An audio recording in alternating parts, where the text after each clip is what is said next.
Hello, hi, I'm back again with another video, and today I want to talk about a few things that I've introduced into my life that I was planning to do, and I would, like most people, assumed that I did it because I'm bored because of the quarantine, but I think it was intentional, but also because of quarantine. I'm not gonna lie about it. So yeah, I joined Instagram again after like 2 years. So basically, I think one and a half year, or I think it's probably like 2 years now. So like 2 years ago, I quit all of my social media. Like the only things that I had was WhatsApp and Gmail, and I had a LinkedIn account which I wasn't really active on, but it was just there. So these are the only three things that I had on social media. I started my blog. If you want to check out my blog, you can probably leave the link in the description. I really like writing, and I really wanted to put it out there to everybody that I knew that I was doing this, and whoever wanted to support me could.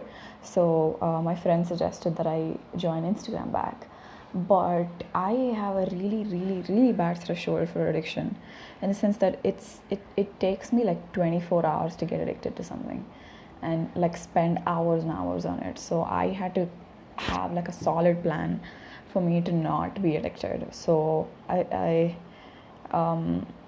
also now, before I get into the why what I'm going to do about the addicting thing, I want to talk about the things on Instagram that I'm not happy about.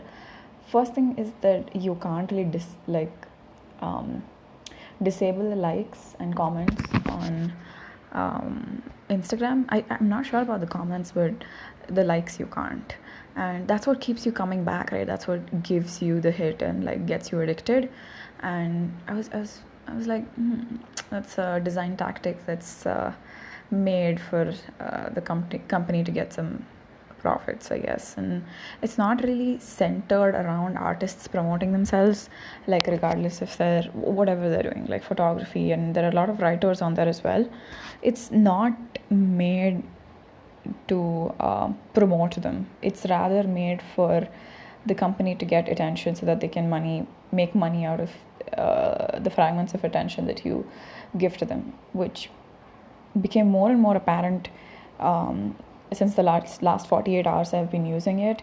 And then they don't let you put links in the captions of your photos, which kind of is a dick move.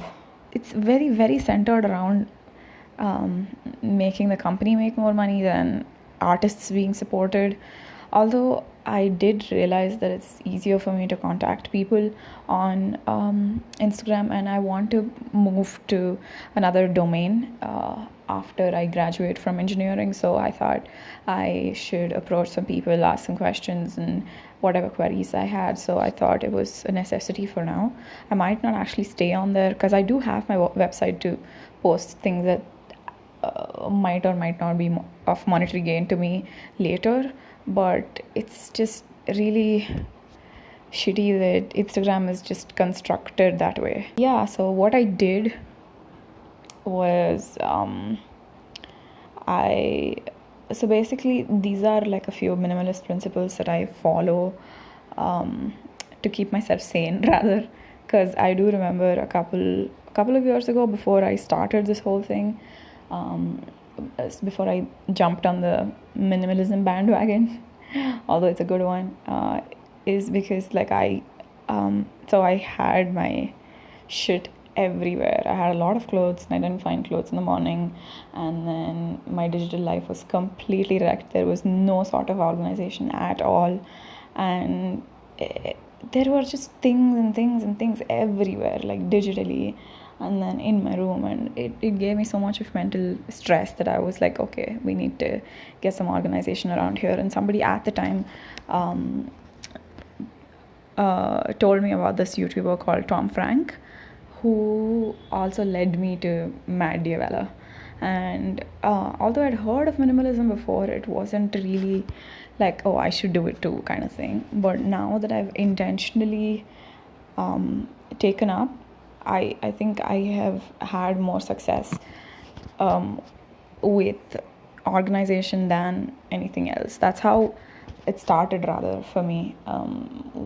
And it just first started off as cleaning everything out that I wasn't using, and then it became apparent that whenever I went shopping, I was very, very, very picky about everything that I picked out, and I wouldn't pick out anything that I absolutely didn't see myself wearing, and I would immediately take the effort to return whatever I didn't like. If I come back home and I don't like it, I would take the effort to go back to the store and give it back.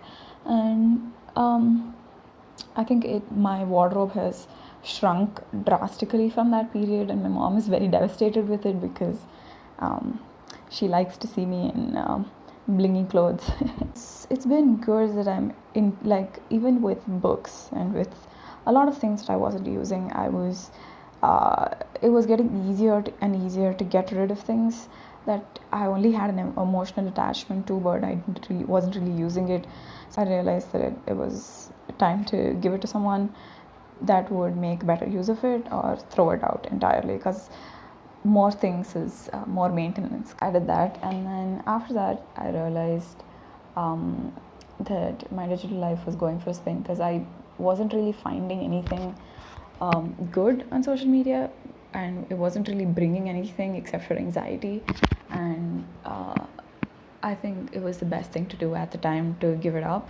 And right now, what I'm doing to keep myself away from it entirely is I do have the profile, but I don't really use it, in the sense that it's on there, but it's deleted from my phone. There is no Instagram app in my phone, and I'm planning to check it once a week, or unless I have something to post that is going to promote my website or my channel or something like that.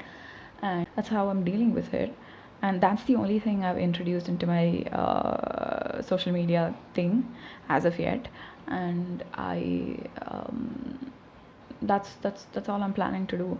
And I might leave it because I just don't see how I might get any sort of promotion from there, because I do have WhatsApp and it's pretty much enough to get engagement, and then now it's starting to get found on Google search and things like that, which is a good thing, right? So I wouldn't actually have to rely on Instagram promoting my website and growing it bigger. And I am very, very, very passionate about writing, although I do make a lot of silly mistakes, but I am very happy to put my thoughts into a piece of literature that I like. So yeah, if it tickles your fancy, then check it out. There are a lot of pictures as well that I like to click and then I like to keep track of. And yeah, check out my Instagram if you want to. And I'm really scared that I'm going to get really addicted to it, but hopefully I'll be able to diagnose myself and delete it entirely if it gets to that. But I want to be in contact with a lot of people. I might just exchange numbers with them, or call them or something, and then quit entirely, because I just don't see value in it. And hi, I have no clue what I'm saying here, and I don't know how there is no recording of this thing. Yeah, and I hope you liked the video. Please comment, share, and subscribe if you think it's worth your time. And yeah, that's about it, I guess. Bye. And you can see this awkward footage of me just ranting about things I have no clue about, and I deleted the audio for it. I don't know where it is. That's just a lot of wastage of time. Okay, bye.